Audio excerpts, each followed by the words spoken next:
at the end of every year, I like to sit down and kind of plan out what my following year is going to be like, what it's going to hold.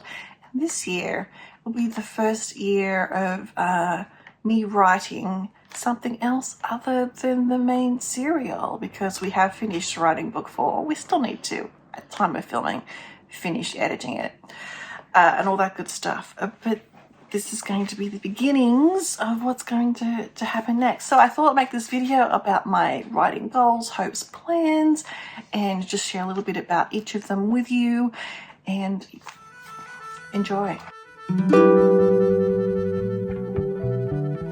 Hi, my name's Leanne Shawler. I am a writer and I write the Mordred Guy Chronicles over on Substack. That's at projectstarfish.substack.com, and it is currently a Regency set fantasy romance where our heroine searches for Arthurian treasures in the hopes of saving the world from ecological collapse.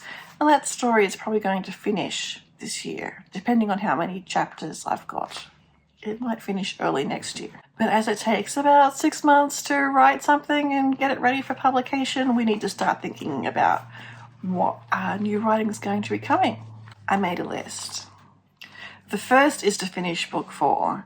I'm filming this towards the end of December. You're seeing this at the beginning of January. So hopefully by the time this gets to you, I will have at least answered the story questions and made a start on actually answering the story questions.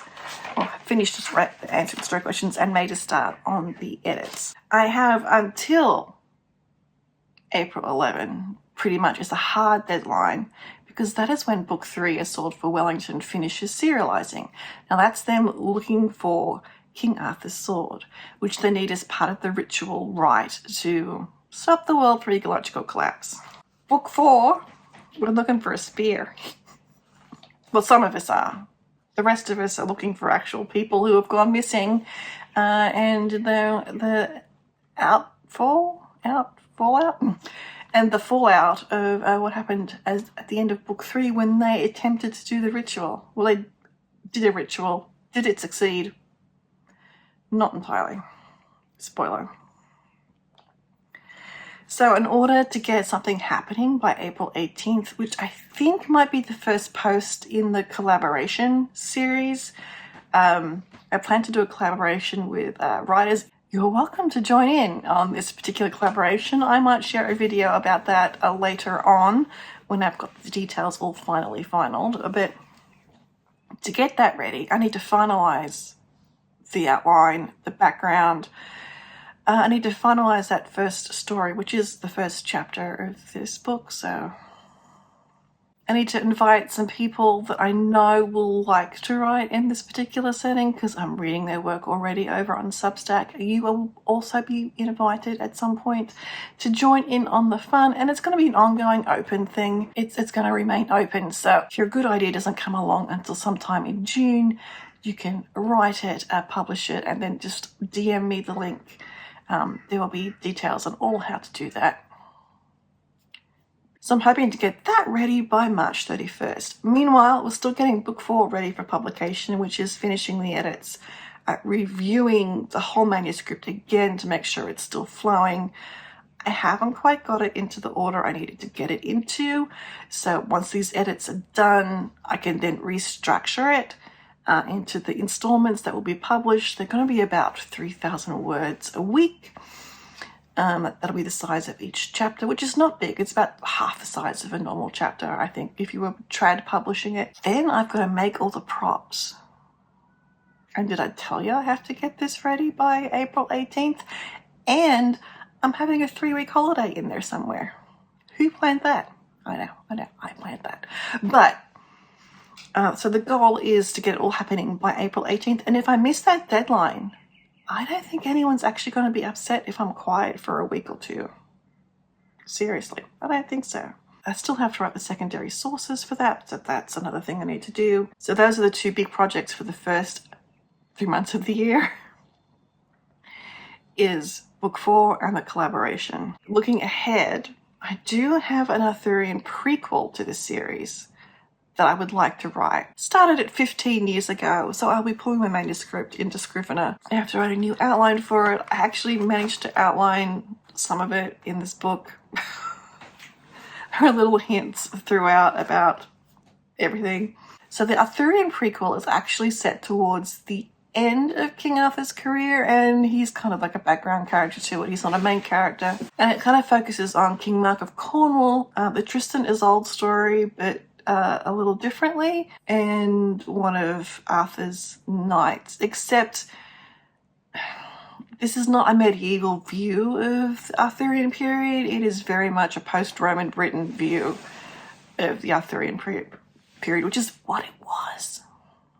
So yes, that will actually be primarily like a second chance romance type story with lots of action. So I'd like to write the prequel, but I don't know whether I'm going to do that first or I'm going to completely change gears. I have a South Korean trip also planned for this year, a second half of the year. So do I want to like strike while the inspiration iron is hot and either write an outline or a very rough draft of what I want to do as a time travel romance? Because we know we love our K-dramas. So the Korean story that I would like to write, even though like I don't live there, don't speak the language, I only have a faint grasp of the history, but I have got history books to read on this. So I want to set it during the Schiller period, which is pre-Joseon, which is like way back. There's plenty of artifacts thanks to the tombs that are at Gyeongju, and of course the surviving Buddhist temples. And I'm trying to figure out how much else there is there, because I get the feeling one could almost treat it like we treat Western fantasy today about the medieval period. We just make it up for the fantasy stuff, and it'll be sort of a Korean-inspired thing, which honestly, the Madrigal Chronicles started out being Korean-inspired, but a little different. But this one seems to want to set itself solidly within a time period in Korea and not just be me getting to use my favorite K-drama tropes. So those are probably the two that are going to duke it out for my attention once book 4 is its publishing route after April. This past year, I also published a serial called Obsidian and Flame, which was also shocking, inspired by a K-drama, a fantasy one actually, and it was not the best fantasy K-drama, honestly, but there was this one character, and he was the bad guy, and he became my protagonist in Obsidian and Flame.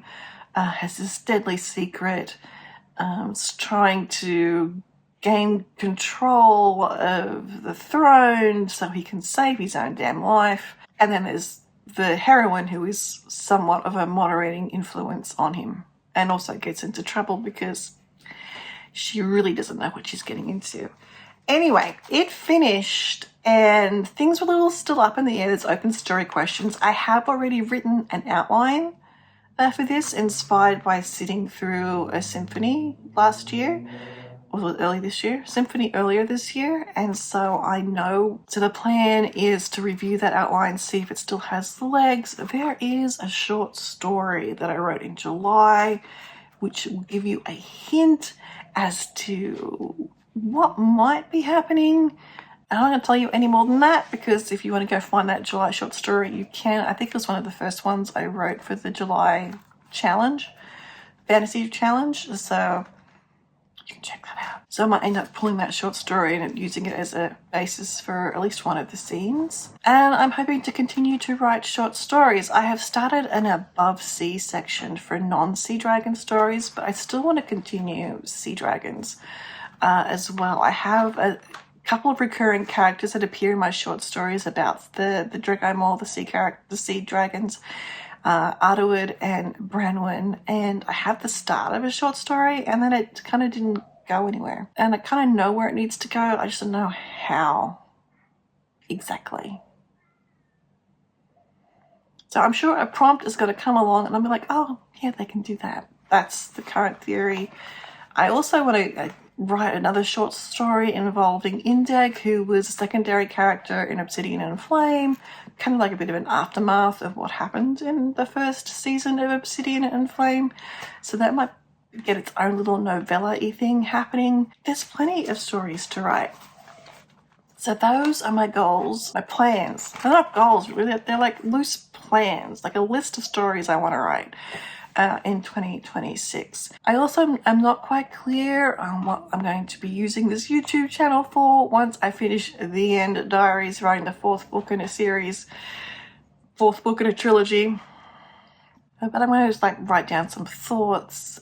Maybe you'll be interested to do more writing vlogs with me. There is, of course, making of videos for the props that I will eventually be putting out. So I'm kind of like planned through to the middle of the year, I think.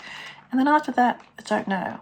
So if it's anything writing-wise you'd like to see from me, now is your chance to tell me. You probably won't get to see it for a while, but you'll get to see it eventually. And I'll be continuing a little bit on Instagram and a little bit on Pinterest. I really don't love doing the promoting side of things, which is why I made the props for this series that I'm writing in the first place, because it was fun. It was fun to make the things and show you what I was making and then doing the reveal and how it all came together. So that is it for my writing goals plans for 2026. Have you made any? What are your plans for the year? Is it just to get a book done? Is it to finish a first draft? I'm going to continue, obviously, to publish on Substack for free, so you may continue to read it for free over there. Let me know what you're up to for 2026 in the comments below. Also, if you liked this video, please click the like button. Please subscribe if you haven't already and would like to see some more of this writing rambly stuff from me. And don't forget, you can always hop over to projectstarfish.substack.com to read my work, short stories and very long serials. It's all there. Thank you for listening to me ramble and for watching this video, or at least listening to it with half an ear while you're doing something else. I am you, you know. And we will see you next time.